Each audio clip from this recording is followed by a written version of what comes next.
Salutations from space and aloha from Earth, friends. Happy eclipsing to you. It's time for us to enter the dragon portal and to seek new light in the shadows. I'm happy to see many of you here live. Thank you so much for joining me. I'd love to know where you are beaming in from. Whether you are experiencing this in the present moment or tuning into this recording later in time. Where are you in the world? And what about these particular February and March 2026 eclipses excites you or inspires you or freaks you out, as sometimes eclipses are wont to do? Well, we're going to look at the charts together to tune in and perhaps get some new clues about how these eclipses might participate collectively. I'll share one individual example, being my own, of how this eclipse is aligned to my own chart. And it's pretty interesting, like some events that are happening in my life right now that are very aligned, though it wasn't necessarily my intention. It sure could have been. So I'm excited to have this journey with you today. We'll spend a little bit less than an hour, and you will find this recording at my YouTube page. So geminibrett.com/streams if you aren't able to stay here for the entire time. Thanks again for the amazing gift, the present of your presence. Presence is what it's all about. And one of these eclipses particularly, I think, feels very fast. So we want to meet that with our free will to slow down, right? So we got Idaho in the house, in Southern California, Alberta, stormy California. Indeed, we're in a bunch of rain right now, but probably can give a nod to our friends in Alberta here are likely experiencing a very different weather pattern. Devin, good to see you here from Constellations, beaming in from Portland, Oregon. And Dawn and Anne, wonderful to see you here as well, Rosemary. So hey, any thing you'd like to add to this stream along the way? Good to see you, Casey, from sunny Arizona. I really love to hear what you're seeing in the charts that we'll explore together. Hi from Vancouver, looking forward to consciously working with the transits this year. Right on, right? That's so we don't get played. We ought to play along. I think that's the great art of astrology. And sometimes if it becomes overwhelming, put it aside for a time, right? Benji from right here in the Bay Area down the road, Saskatchewan in the house, Birmingham, Sweet Home, Alabama. Greetings, Natalie. Greetings, Lori. Thank you so much for joining me. All right, so without further ado, we enter this portal called the School of Earth Astrology, and we'll take a peek at this February 17th annular solar eclipse, the Ring of Fire solar eclipse in the sign of Aquarius, in tropical Aquarius. So a question, of course, is how does this eclipse align for you? I have this cast on a natural zodiac wheel, putting 0 Aries on the east. That's Earth east, like literally that point is due east of the center of the Earth, where we all connect and therefore work somewhat like a global ascendant. And of course, just seeing that on the left of the chart, where we're used to drawing a personal ascendant, seeing Saturn now back to Aries and so close to Neptune, now back in Aries, like getting ready for their great conjunction. Saturn-Neptune conjunctions happen about every 36 years. It's been since 1989 when they aligned in Capricorn. Obviously, that's like a main feature of this time, eclipse or not. But that Saturn and Neptune are going to come together during eclipse season might be particularly interesting, right? So we'll certainly tune into what Saturn and Neptune can do together for us, are doing, and how we can really align ourselves to the opportunity of their conjunction, which, by the way, will be exact this Friday, Venus's Day, at February 20th, 2026. All right, let me put the slides away for a bit and just honor like this great miracle, right? The spirit of soul, the one thing that ever was, is, and will be, right? Where is the beginning of the circumference of the circle? And the answer is nowhere and everywhere, right? Where is the center of the surface of the sphere? Nowhere and everywhere, right? This great magical thing. Well, spirit somehow reflects upon itself, considers itself, and the soul is born, right? So in astrology, we talk about the circle of spirit and the crescent of soul. I needed to show it this way so the crescent shows up on your screen, but really this, right? Because this feels more solar, right? And lunar.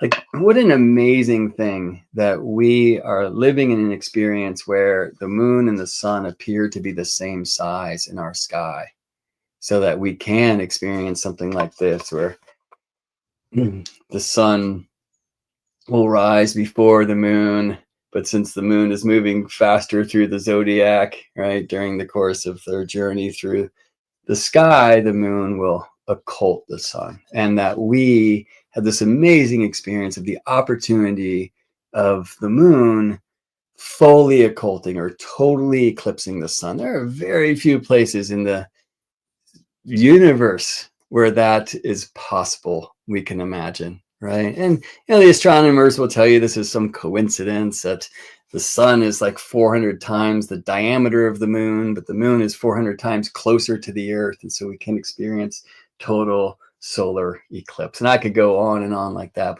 but we want to spend some time in this chart. I will just say, like, the size of the moon varies throughout the course of the month, because orbits are not circular, they're elliptical, right? And so every month the moon gets close to us, it's called perigee, and also far away, called apogee. And when the moon is further from Earth, she, even though maybe aligned like heart of the Earth, heart of the moon, heart of the sun, like the total solar eclipse, the moon will not be able to occult the entire sun disk. And so we get this ring of fire. Fun truth is I can't do that on your screen with two circles of the same size, right? I could only make this one bigger than the one behind it. But that's not how it is with the moon and the sun in our sky. So sometimes we have these like alignments close enough to the lunar nodes, right? To the dragon's head or the dragon's tail. In this case, the dragon's head, Rahu, the north lunar node in the sign of Pisces. Well, what are the nodes? They're the points in the heavens where the paths of the moon and the sun intersect, right? These paths are not the same. Our solar system's relatively flat, so planets stay relatively close to the sun's path, right? But the moon snakes above and below the sun's path every month, heading about 5 degrees north and 5 degrees south, right? And that's why we call these crossing points the dragon's head and the dragon's tail, or the serpent's head and the serpent's tail. See that snaking? Why there's so many stories and myths and traditions around dragons eating the sun or eating the moon at the time of a solar or a lunar eclipse, right? And so here we are, and it's this eclipse season where we will, on February 17th, 2026, have an annular solar eclipse in the sign of Aquarius, tropical Aquarius, right? And so the annular solar eclipse, it's like they're close enough to a crossing point, in this case, the North Node in Pisces, for us to experience totality. However, the moon is not close enough to the Earth to totally occult the solar disk. And so we get the ring of fire, the annular solar eclipse. And those things are absolutely magical and powerful symbols as well, Sure, unlike totality, we don't get the 360-degree dusk or dawn light. Like the birds and the insects don't, do their nighttime ritual in the middle of the day as it is with total solar eclipse, right? Other wonderful things. But seeing that ring of fire in the sky, there's something really special about that. Seeing that ring of gold, which perhaps is one of the ways we might feel a symbolic celebration of the marriage of Sun King and Moon Queen, if you will, this great alchemical marriage. And as much as things can go nuts during the shadow portals, time in many ways feels accelerated, right? Anytime moon and sun come together for a new moon, there's this truth for us to align and our own individual and familiar and clannish and cultural intentions to the heavenly harmonies, right? It's a seed moment for the month. Well, the solar eclipse is kind of like a seed moment for 6 months, right? Because we have eclipse seasons twice a year, generally speaking, either when the sun is at the north lunar node at Rahu, the dragon's head, as it is now, or about a half a year later, half of a draconic year later, when the sun is at the south node, K2, right, which will happen about half a year from now. So let's focus on this particular eclipse season, where in this case, annular solar eclipse in tropical Aquarius, followed by total lunar eclipse in tropical Virgo. So back to the charts we go. Buttons, this one. So here we see the moon meeting the sun in the 29th degree of tropical Aquarius, right at the edge of that sign, right? And close enough to this lunar node, which is about 10 degrees for total solar eclipse. But in this case, an annular solar eclipse. And by the way to see this in a chart is that because the moon is square black moon Lilith, which shows us the point in the moon's orbit that is furthest from the Earth, right? Opposite true black moon Lilith is when the moon is closest to the Earth. Here, like the moon is just not close enough to the Earth to totally occult the sun disk, even though they are close enough to the node. And yes, 10 degrees from the node is close enough for a total solar eclipse. Not total lunar, but a total solar eclipse. So what are some of the features that we see in this chart, eclipse aside? And I think the first thing that jumps off the screen, besides perhaps that Saturn-Neptune conjunction in the first degree of Aries, and we'll speak about that a bit, is the strong square between this Aquarius solar eclipse and Taurinus, Uranus in the sign of Taurus, right? Now, modern astrology sees Aquarius as the home of Uranus, right? Uranus, to use the old language, would be the domicile lord or the landlord of Aquarius, right? Here in Taurus, said to be the place of Venus. And then we see Venus right in Pisces at the North Node. So some of these things are quite intriguing, right? Pisces, that modern astrology associates with Neptune, right? Dispositorship like this. I don't like the word, but people say rulership. It helps us jump around the chart a bit, yeah? Well, traditionally, when words like domicile lord or landlord was applied, Aquarius is the place of Saturn. And so that'll bring us also back to this Saturn who has just moved back into Aries and prepares to conjoin Neptune on Friday, right? I'm more traditionally inclined in that way. I see Aquarius as a rather Uranian thing, but I treat it as a sign that is the home of Saturn personally. Still, let's spend some time and focus in on this Aquarius solar eclipse squaring Uranus in the sign of Taurus. What are some themes that you feel pop off the screen when you tune into the tension of that square. Aquarius square Taurinus. Or even planets aside. So what's in the tension, as we say with squares? It's why are Aquarius and Taurus signs that have a tense relationship? They're both fixed signs. And my mantra for all of the fixed signs, Taurus, Leo, Scorpio, Aquarius, is fix yourself to fix the world. And that'll bring us back to Aries, I think. But I'll say that that mantra, it really is participated with each of these fixed signs according to their own element, right? So Aquarius, we know as an air sign. And air is thought, right? Mind. Oh, there are many minds, right?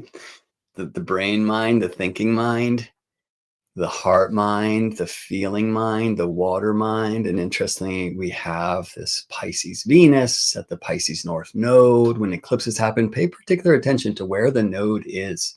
We'll find, by the way, as we play with some buttons, perhaps that node at the time of this annular solar eclipse, that Pisces North Node in the 9th degree of tropical Pisces with Venus so close that that node is actually right at the midpoint of the Saturn-Neptune conjunction and Aquarius-Mars. All right, but I digress. So the Aquarius-Taurus square, well, we find this commonality in modality, to use the common term, for these sets of four, these quadruplicities, like the cardinal, the fixed, or the mutable signs. The earth, which is more like the senses, right? The body mind, the gut, and the thinking mind, the air, they do things quite differently. So something that's very strong in the essence and the alignments of this annular solar eclipse in the sign of Aquarius is a bit of the tension between the mind and the gut, right? Or the mind and the senses. So how is our body experiencing reality versus our mind? I'm currently experiencing a really significant shoulder and injury, and I'm really trying to have a conversation with my nervous system about this, right? There's this thing in my body. My mind is making all of these stories. Do the stories take me away or take me into it? You know, that's both are possible, right? Same thing with astrology, and many modern astrologers associate the sign of Aquarius itself, or even the planet Uranus, with astrology, right? Astrology should be a way in, not a way out, right? When I blame this terrible behavior of mine on some aspect of my natal chart, that's astrology as a way out. None of that, please, right? We want astrology as a way in. This is a wonderful cosmic tool to help us get aligned with the heavenly harmonies of the time, and also as a very wonderful portal of introspection that can help us journey in, not to avoid our feeling, but to enhance our feeling, healing, knowing, and growing, right? So I'm really exploring this relationship of my body and the nervous system, and also my mind and the nervous system, trying not to shame myself of why can't you mind over matter. I found from an MRI, which interestingly, this technology that scanned my body, we might feel some Taurus Uranus in that, right? That I don't have a rotator cuff tear, which was the fear, and yet I can't raise my arm in front of me. And it's what's happening, right? So at least I've been shown now that I'm going to be able to recover from this and reclaim full mobility, but it's going to take some work. We might hear some Saturn in that, but it's also, I think, very importantly, going to take some presence And this can be one of the challenging things. This solar eclipse is like not right at the side of Mars. In fact, it's at the Mars Venus midpoint, and I'll say a little bit more of that in a bit. But Aquarius, it can be a really like fast sign. You know, I love to say that Aquarius is like the thin air at the mountain peak, you know, where there's less pressure, where we can travel quickly. Like there's a reason why planes need to go up there to fly with much less friction and the like, right?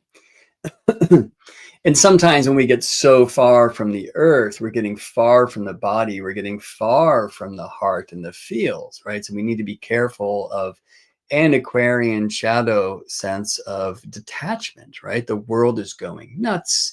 There are information coming at us at blazing speed, shocking information that we might ignore because before you can even process it, the next thing comes and the next thing comes. And that kind of rapidity of information is just spinning us out. That is one of the potential like pitfalls of the Aquarian essence, of the Uranian essence as well. And so with this Aquarius solar eclipse squaring Uranus, right, and not too distanced from Mars, right, we feel that kind of energy of speed, right, race. And we want to be careful there.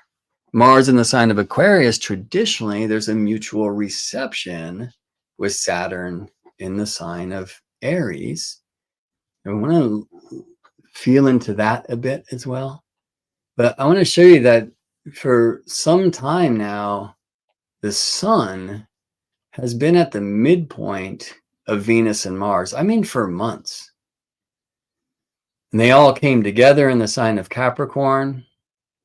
And now with Mars on the morning star side, meaning Mars is rising before the sun, and Venus on the evening star side. And by the way, it is the time when Venus is about 10 degrees from the sun, as she is just at the time of this eclipse, when Venus, having disappeared from our senses, from our ability to see her with our eyes, this is about the time when Venus is reborn as an evening star. So I really encourage you at sunset now, especially if you're in the northern hemisphere, where Pisces evening star planets are easier to see than they are in the southern hemisphere for fascinating astronomical reasons that the ancients defined as straight and crooked signs.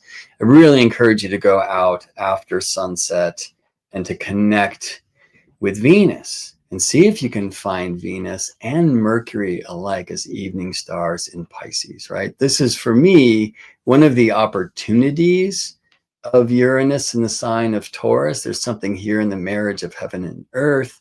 There's something in the encouragement to ground our astrology or any of these like spin out like, you know, mental journeys that astrology can be. We don't want it to be. And for me, you know, one of my great intentions is to help astrologers remember that charts are not only the map of the soul, but they are maps of the sky, right, for a particular time in a particular place. And as I always love to say, astrology is so much more than some symbolic language alone. Astrology is the poetic breath of nature. So when we renature our astrology by reconnecting to the living sky, we will remember the roots of the rules, the proofs of the astrological equations we use, right? We bring it down into the body, ground this, make this a sensual thing. It's one of the reasons why I love old astrology, right? They were so connected to the actual sky. They didn't have computers to cast charts like this, right? So eventually they figured out the rhythms of the cycles and were able to create planetary tables. They were not as accurate as they are now, or we like to believe. But, you know, there was this, it was imperative that the astrologer would be outside to be with the actual sky. And so one thing I feel an antidote to the Aquarius Taurus tension here is to find ways to integrate body and mind, right? So, by the way, many spiritual teachers have coach tools around this, right? So, like in the Gurdjieffian work, right, meditation will often involve some kind of interesting um, articulation of the fingers, right, in different rhythms. Prayer beads, like mala beads, so like mantra, right, where we kind of hear the voice in a sense, right? But especially when it's sung, it becomes much more of an earthly thing. We're really feeling. We don't need to be conscious of this, but this feeling the resonance of the human instrument, right? Where the hands, right, just by moving through the mala beads, 108 of those, which is a very important sacred number of sun, moon, and earth and eclipse, right? The body's doing the counting, which typically is a function that we associate with the mind, right? So when we can give the mind the opportunity to be embodied, in the body the opportunity to kind of come into the mental space, what's going to happen? We're going to meet in the middle, right? We're going to meet in the heart. And so a thing that I love about this chart is while we feel this really strong square of Aquarius air and Taurus earth, such strong water, the North Node in Pisces, Venus there, Mercury in Pisces as well, and Mercury quite far from the sun, right? 18 degrees away, and especially in Pisces and in the northern hemisphere sky, is an opportunity to see Mercury as an evening star. But how about these trines, especially from Mercury, who will retrograde not too long from now, and in the process trine Cancer, Jupiter thrice, right? Even where Lilith is here, we see this kind of shape of a grand water trine, reminding us of the importance of the heart. The art of the chart starts in the heart. So I'm loving Venus here in Pisces at the node. And I think this is going to bring us to this Saturn-Neptune conjunction. So what is the deal with Saturn and Neptune conjoining? In 89, they conjoined in Capricorn. Interestingly, it was around the time of the fall of the Berlin Wall. Saturn and Neptune, by the way, right at the midpoint of Taurus, Uranus, and Aquarius, Pluto, right?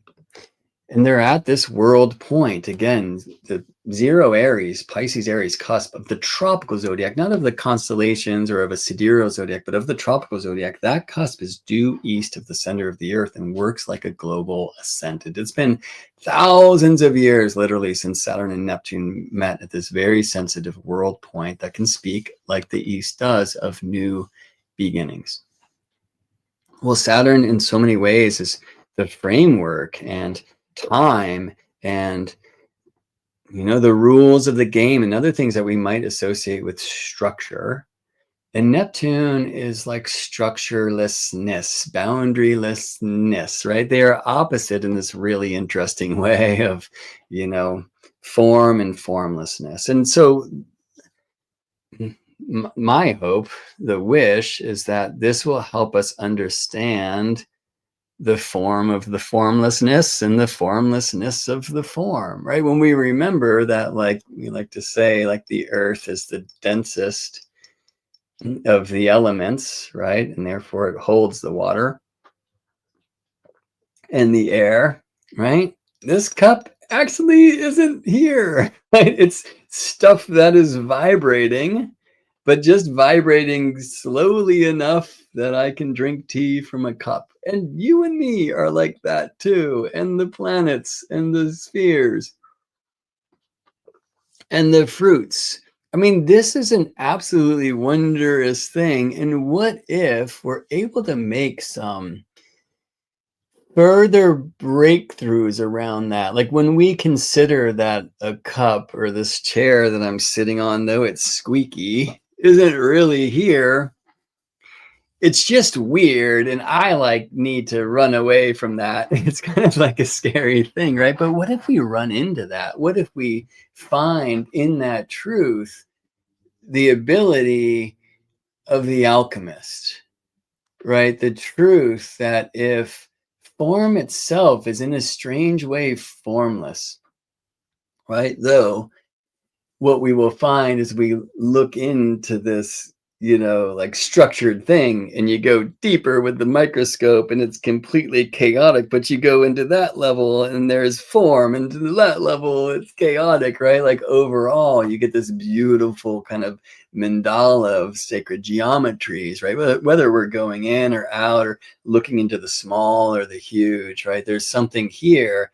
And I love like one of you saying this through me, remind me, because I haven't considered this part of it yet, right? That I would love to see this as an opportunity for us to find a new paradigm of energy. It's something that, I was very much praying for when Uranus first entered the sign of Taurus, right? When we had Taurinus beginning. And let me tell you when that time was.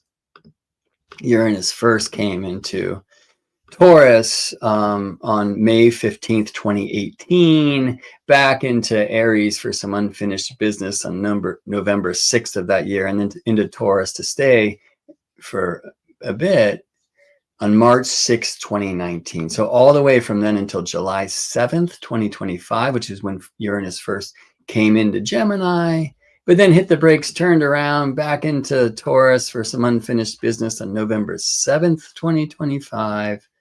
And Uranus will fully commit to the Gemini years on April 25th, 2026, right? So Uranus, 84 years around the trip, about 7 years in each sign. Like we're kind of finishing now this Taurinus time. What is Uranus and Taurus? Some of my prayers were for Earth first technology, biomimicry, these kinds of things, and really bringing more of our kind of higher consciousness and insight and channel into the embodied experience, right? So some of the ways that I'm inclined to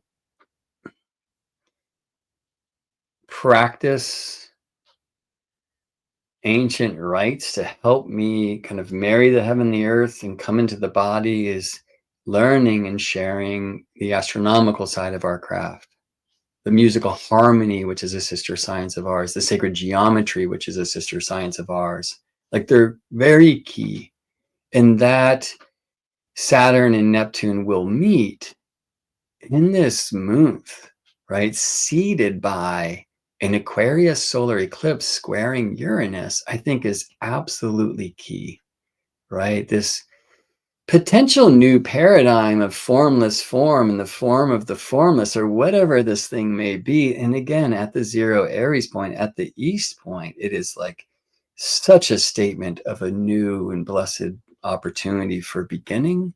There's something here about the importance of looking at the tension between the mind and the senses and finding a resolution there. And again, if we can let the mind be the mind and let the body do the body, but bring them in alignment, right? So let's just speak about that. Like, the three minds in the vessel of like thought and feels and senses. A great example of how they're typically not in alignment is driving a car. Like your body totally drives the car, right? Unless you're in traffic, which is really annoying because you have to be more conscious so you don't run into stuff. Because you're driving around, like your body stops at the lights and puts the blinkers on. It like basically does everything. I mean, not if you're just beginning, right? We move from like unconscious ignorance to conscious ignorance, or let's say unconscious incompetence to conscious incompetence, where we really have to be engaged, and then to like unconscious competence. That's that place where the body's just driving the car, doing whatever it does, breathing the breath, beating the heart. We want to get to conscious competence, and that necessitates the alignment of these three things to act as higher mind, right? So typically when we're driving, the body's doing the driving, the mind's thinking about the to-do list, where we're going, whatever. The heart's like tripping on where we came from or where we're going, the excitement of that. Like, how do we align them all?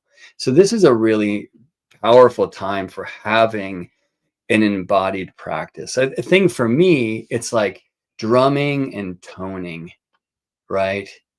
And because I'm so mental, it's like if I can get more body going, like the more body, the better. And then just finding that resonance. And again, when we can align mind and body in a similar practice, then the heart is between. Like it just comes in naturally. So whatever it is for you that has embodied practices, right? To either kind of calm the busyness of the mind or just like bring that into awareness of the body, whether it's asana or vipassana or whatever, like this is the time. And it's necessary more than ever because the world is nuts. And we astrologers who understand that this is a precious time of the turning of the ages, of the cycling of the yugas, and much more, like understand that this is the labor pains of a completely new eon. That doesn't mean it's not real and terrifying and painful, right? So how can we stay present and not just bury our heads in the sand? I don't know, but I think having personal practices where we can engage both the mind and the body in the same direction to allow the heart to flower so we can access higher mind is absolutely key at this time. And it's very much in the potential of this eclipse chart, which features, of course, as we've seen, Saturn and Neptune coming so close to conjoin just days later on February 20th, 26, if you're into that whole Gregorian trip, in this dragon portal, and Venus right there at the node. Okay, so last thing I want to say about this eclipse chart, every chart is endless, of course.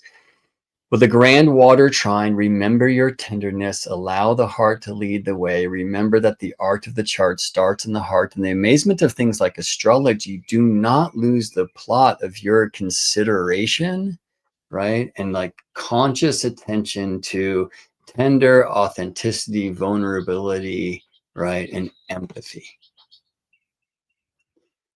Pisces, in a way, is a place that reminds us that we are all one. Aries in a way, is a place that reminds us of the power of self. And, you know, in some traditions, that we'd say the Brahman and the Atman, right? So I think we're reminded with this Saturn-Neptune conjunction, like Saturn separates and Neptune, there is no separation because everything is one. Like the same kind of force of if you do you, that's not some narcissistic, I can't even say the word, say it for me, please, egoic thing. Spirit, the one only thing, considered itself and became two, just like you become two when you take a good look at yourself. Who are you looking at and who's doing the looking, right? This happened with the universe a gazillion times. You are one of those times. Spirit reflected through soul into matter, right? So the one thing reflects upon itself and then incarnates into place with the appearance of time and space, which allows change, allows for us to make moves, to grow. Spirit's everything. It can never grow, and it will never stop doing so because of miracles like you. Spirit reflected through soul into a place with the appearance of time and space, so you can grow, and as you grow, the one only thing grows. And it's an infinite trip, so thank you. And that's you doing you. Okay, so the strong Aries reminds us of this, and another prayer of mine is that Saturn and Neptune will come together to say, oh, fully incarnating in my personality and my own path as an individual is not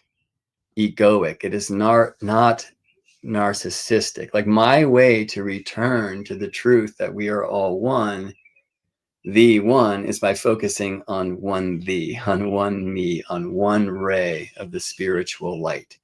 And Aquarius can kind of lose that plot as well, right? There's such a love for changing the world, and we say sometimes a love for humanity, but it, you know, disgust for the human individual, right? There's a strong Aries antidote here to help us with that. And that can be a confusing thing. And anytime we feel that kind of shake up, the confusions to go to the heart. Chiron in the sign of Aries, and I'll bring in some asteroids and also Eris here in a bit to just share that there's a resonance with Chiron and Aries, that there's something here in the wounding of the individual. And that can just, be as true as, Aquarius can be a sign of the weird, right? And we're all weird. We're into this star stuff and the like, and that can be a painful thing. It's really important. And we'll see this perhaps reflected in the Virgo lunar eclipse. Let's go there now. That at some point of the path of awakening, or I prefer to say awakening, the hermetic nature is necessary, right? We have to be in our own alchemist temple with our weird books and studies and our own personal practices. And it can be a very kind of lonely or a lonely thing, but still, and let's go back to the Aquarius solar eclipse here. Or let's look at them both, right? So now I have the Aquarius solar eclipse of February 17th on the inside and the Virgo total lunar eclipse on the outside of this bi-wheel. There's something here that reminds us that we are meant to come back to fellowship, to community, right? So our individual unique practices, which are meant to be ours personally, and that's okay. Like you are you, I am me. Nobody should tell you how to play or how to pray. Like Virgo reminds us of the beauty of independence. Reclaim your own personal connection to the sacred, right? So I can't teach like what I find in the portals of the mysteries. All I can share is the keys that have helped me open them up, because I know they will help you open them up. But what you find is yours, and it's for you alone. And there's something Pisces in here. It's a place of faith. It's a thing that can't be seen, can't be shown, but you just know it's real because you've had experience. You see what I'm saying? Saturn, Neptune, there's something in that regard as well.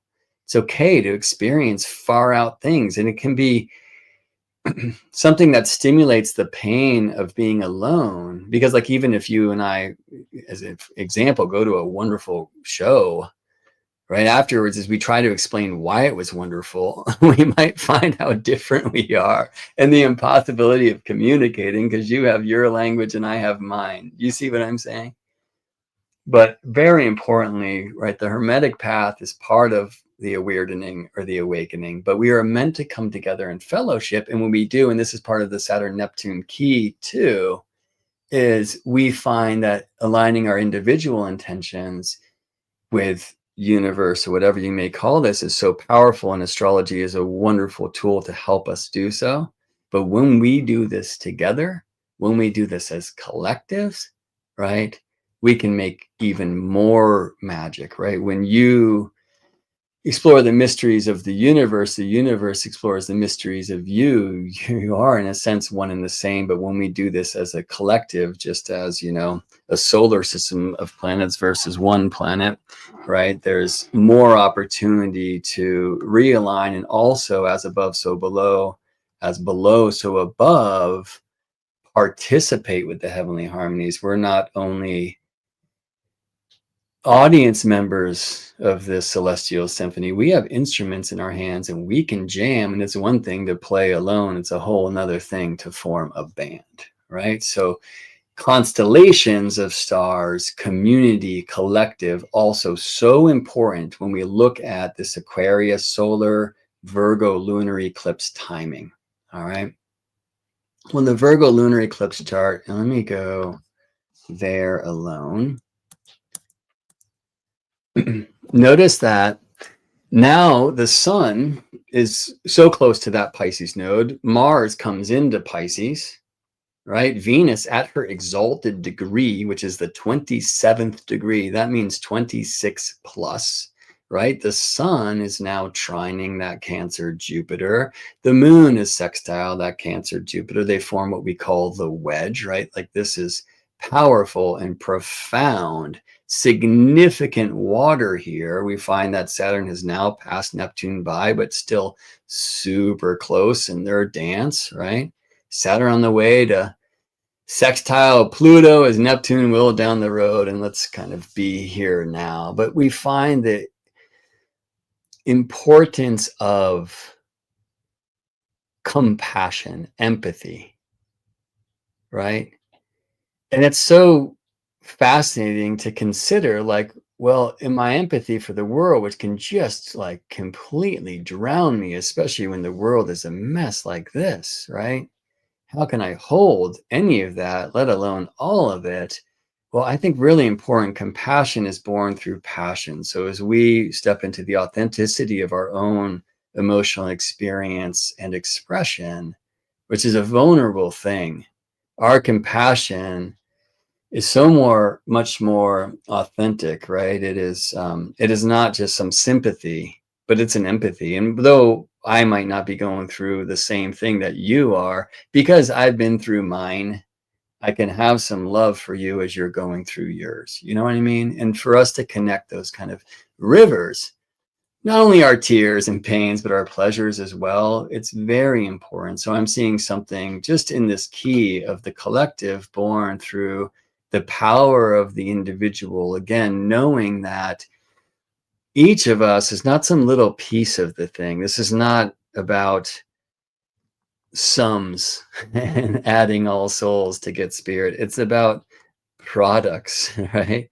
And yeah, probably shouldn't even say this out loud because it's like, what are you talking about? But if you look at the difference, for example, between the arithmetic mean and the harmonic mean or the geometric mean, there's some very interesting keys in the old kind of mystery schools. Some will name Pythagoras, but we could go to the places where that being learned and come at the land we called Egypt, and before that in places we've forgotten, that there's an opportunity, and I would say this also about Aquarius-Virgo, to realign our very like understanding of the workings of the world. And I think that's going to bring me to one of the ways that I've been called to participate with these energies. And I want to show that to you in my own chart. There's two other things I want to show first, though. We're going to go back to this Aquarius eclipse. The eclipse itself is at the midpoint of Venus and Mars, as I was saying some time ago. So Venus in Pisces, Mars in Aquarius. And Anna and I were just speaking about this in our moon gathering that we're having every month in person, which is something I really encourage you to do.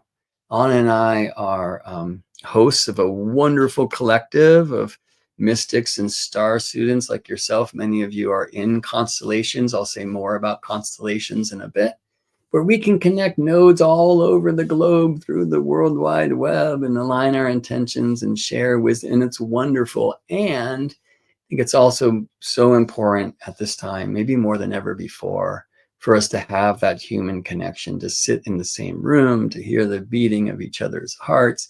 And so Anna and I are answering that call by having monthly in-person only, not hybrid, but in-person moon gatherings here in Berkeley, California, where we live. And they've been great. And we're meeting some awesome new friends and making some new connections. It's leading to me to some healing trades this week, which I'm so grateful for.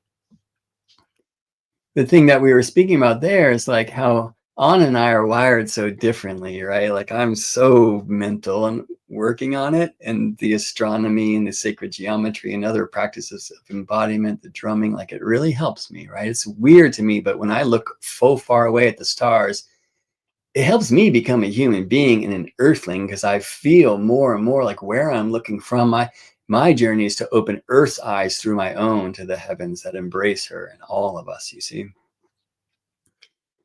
Well, Anna's very like, she is a heart being. I'm Gemini rising, she's Pisces rising. Maybe we see it there, though we both shine Scorpio sunlight. But there was an example I was sharing the other day, how we walked the dog, and Koa, I think at the time was maybe 6 or 7 years old, and we walked down into Muir Woods. without knowing you can't bring a dog in there. And we didn't bring enough food. It was long. It took longer than we thought. And so it was just like, okay, we screwed up. What do we do about it? And I just go instantly to problem solver mode, right? And this was the time, I think, more than ever, where I realized why I need to have a different approach and a different pace with Anna, who's teaching me I should have this in life. It's like she needs to just feel the thing for a bit and not try to solve it or do anything about it, but just to be with it. And then we can go into, okay, what's next? And I tend towards like frustration there, right? Like, no, we only have so much time. We got to get the kid fed. We got to figure out how we're getting out of here. Somebody's going to have to walk the dog up. Maybe somebody gets an Uber. I don't know, like it, but it's like, no, wait a second. Like actually allow ourselves to feel this. And the feeling will inform the way that we resolve, right?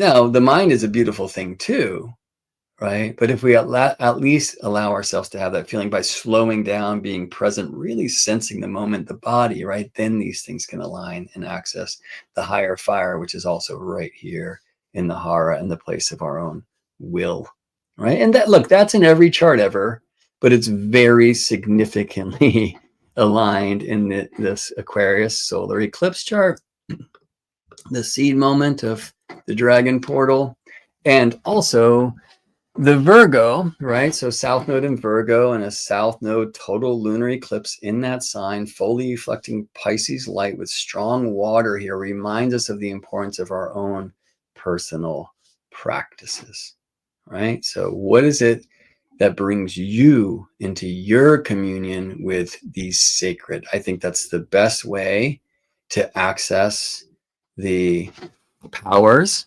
of the Virgo mysteries, asking that question. And you have yours and I have mine, and that's cool. And mine is a squeaky stool.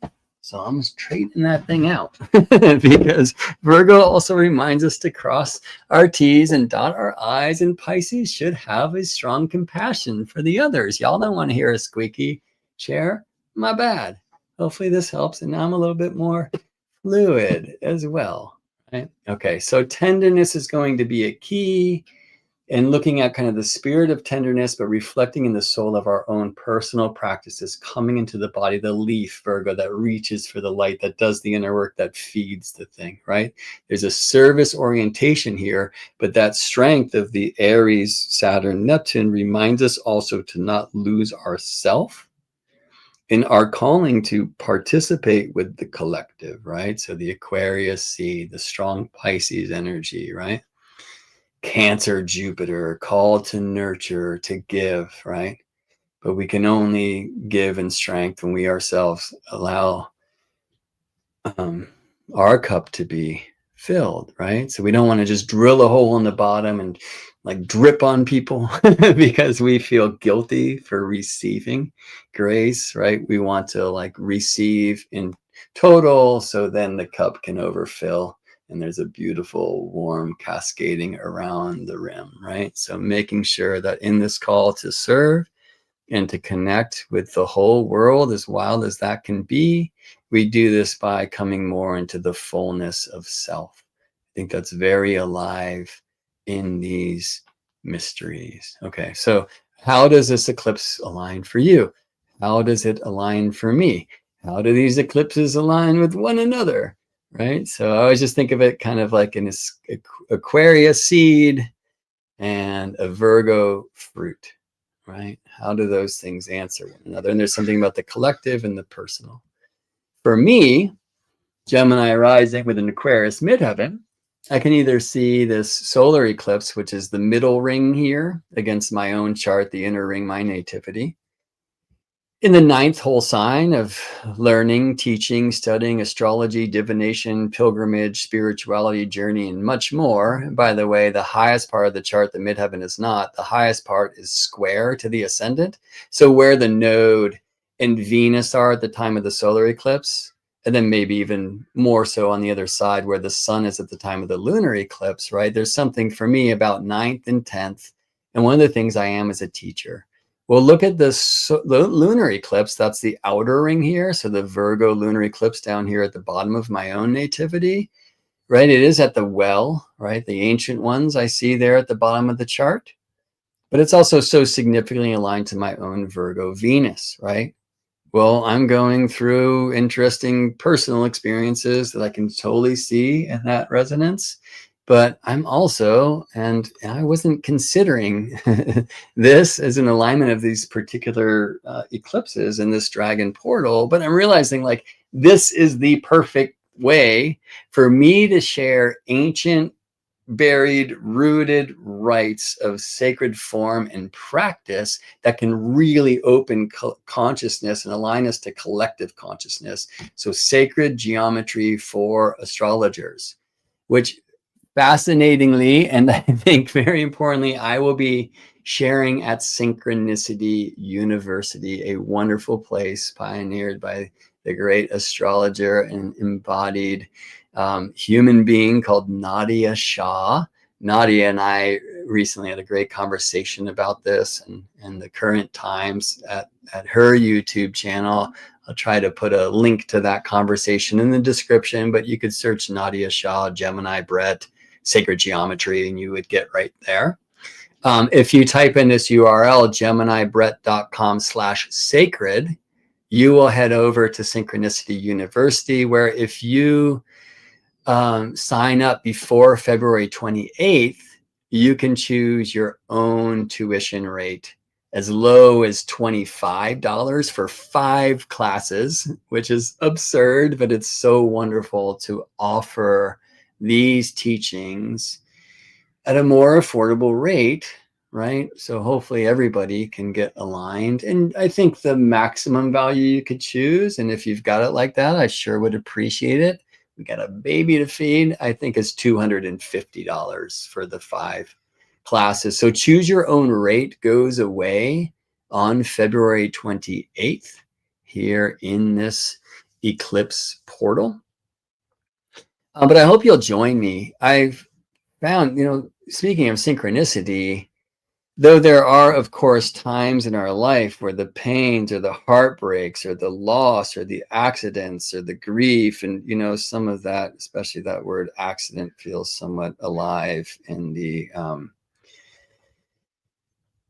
Aquarius eclipse squaring Taurinus, right? Those times, as we know, can significantly catalyze our own soul growth. There's no doubt about it. But we also have the opportunity to respond to times of joy and bliss. And sometimes it is the synchronicities that bring us there. So one of the things that Nadia and I were speaking about in this interview that she conducted with me last week was just this strange time where I sat in the temple, and this beautiful hexagon is from there, and received the instruction to stop watching sacred geometry videos alone and get a compass in my hand. And there quickly I understood why in that tradition, it's a heavy thing to say, but it is said that when you put the compass in your hand, you become God. What? Right? And that's a heavy word for some more than others, right? But I think so. Let's say creation. For me, it's this is the truth. When you're starting to understand things like the circle of spirit and the crescent of soul, you are engaged with the study of creation through the act of creating, and it really helps you, connect to the truth that you are that. And because that is true, there is nothing to do. That doesn't mean you should do nothing. So there are ancient practices and rites like creating the seed of life in the 12-spoked wheel with the compass and the rule that not only will help you understand why the zodiac is, how creation creates in 12s, and I mean incredibly naturally, so you can escape the attack of any 13 sign meme, for example, but more importantly by experiencing creation through the act of creating, we have more of an opportunity to remember who we truly are and what we're here to do. And this is one of the reasons perhaps that any student of astrology in the mystery schools would not only study sacred astronomy, which in the tradition is known as number in space and time, but also those mysteries, those sister sciences, which live below: number in time, frequency, musical harmony; number in space, geometry. And we prefer to say sacred geometry, so you don't have some kind of flashback freak out to, high school math class. And instead of arithmetic, which is the bottom of the quadrivium, sacred sciences diamond, I prefer to say sacred number, which will be a huge part of this transmission. But more importantly, I will share some of what I have seen through these rites of sacred geometry. It's more about sharing the keys, which will open your own personal portals. Now, many of you have studied geometry with me some, like if you've been involved in the constellations community, if you studied in the golden year of astrology, but it's always mixed in with so many other things, right? In this case, we're going to, in sacred geometry for astrologers, really tune into why do we say the circle of spirit, why the crescent of soul, why the cross of matter? What does this say about Venus, the circle of spirit over the cross of matter? What does this say about Saturn, the cross of matter over the crescent of soul? Is there something in those glyphs where knowing these three sacred shapes will help us decode, right? And find more of our opportunity to align our own narration to the celestial conversation, etc., right? That's what this is about. So this is a 5-week course, 5 Saturdays, beginning on 3/7. So I'll get to show you how the Trinity births the sacred 7 along the way. Second class is on 3/14, Pi Day, right? So there's many things aligned. We'll get one on 4/4, right? So anyway, I'm very, very, very excited to share this information. It's as low as $25 for 5 classes if you sign up by February 28th. I'm just going to test because I haven't yet. This link that I made this morning, geminibrett.com/sacred, will redirect you to Synchronicity University to Nadia Shah's place where you can sign up for this class. I sure hope you will. The more the merrier. I cannot wait to transmit this energy, which really these teachings are. Okay. I wanted to spend a little time showing that this total lunar eclipse is aligned very closely to the same degrees, the total lunar eclipse of the moon in Virgo, to where the sun was in Virgo at the last total lunar eclipse, which is September 7th, 2025.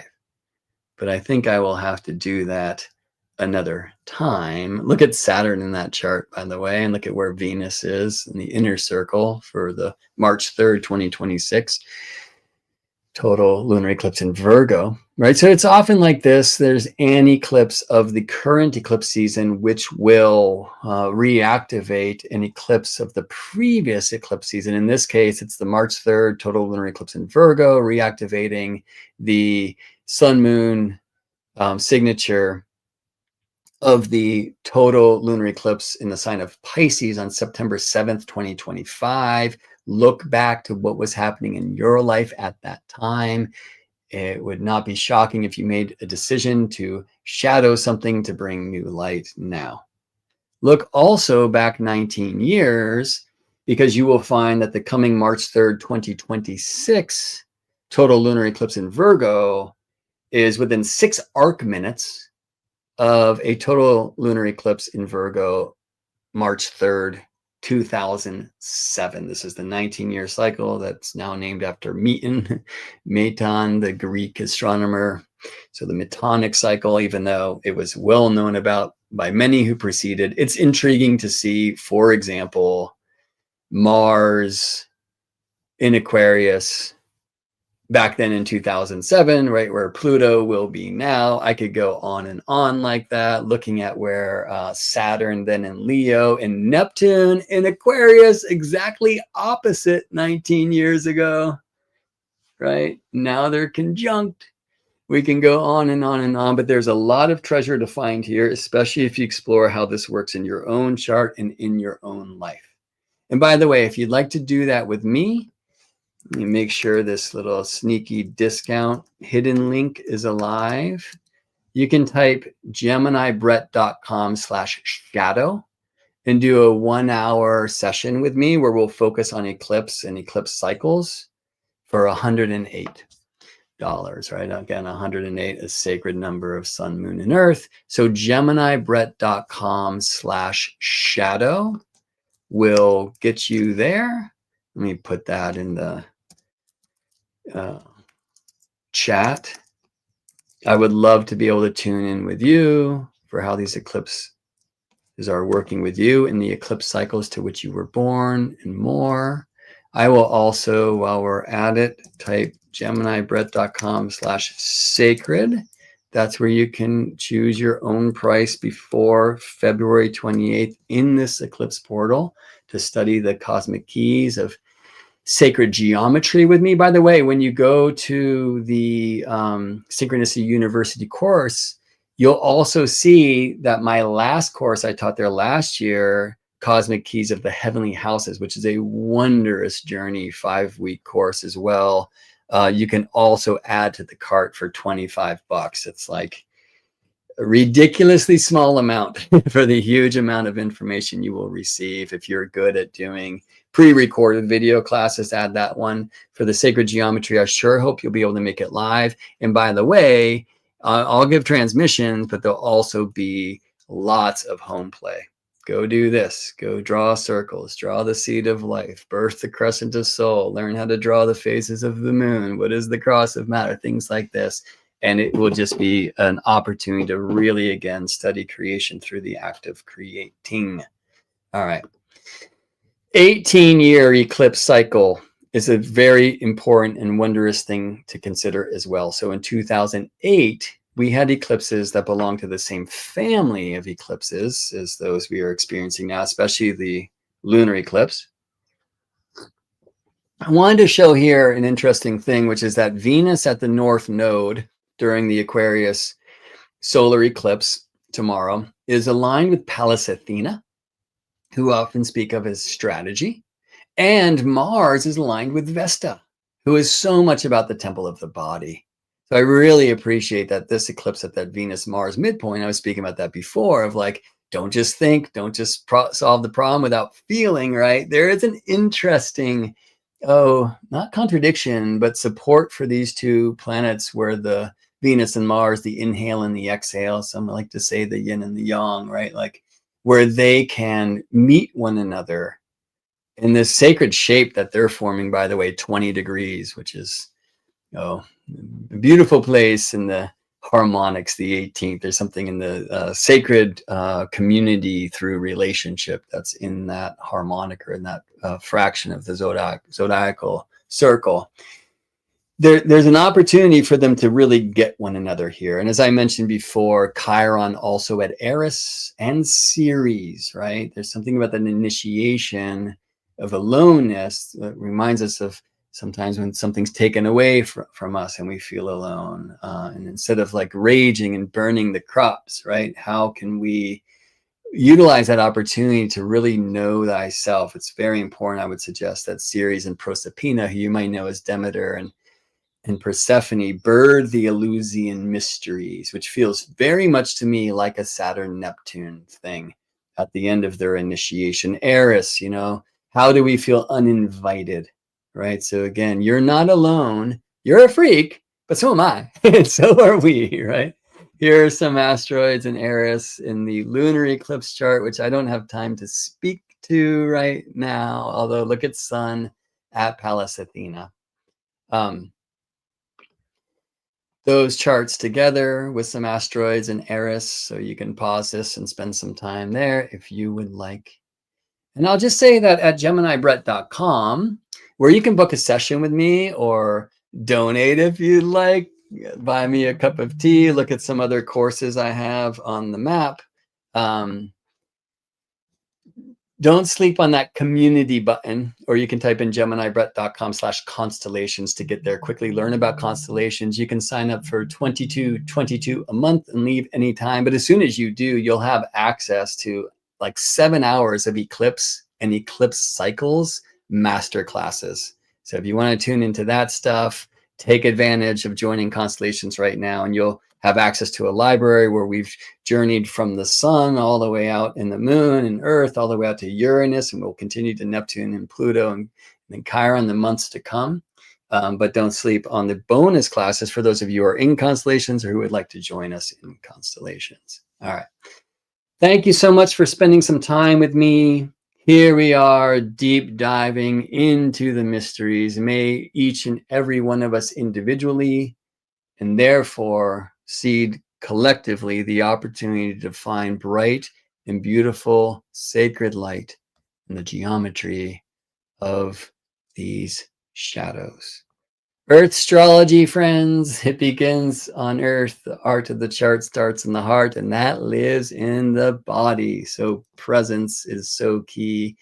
The present of your presence is a wonderful gift. Thank you for spending some time with me. See you in space, friends.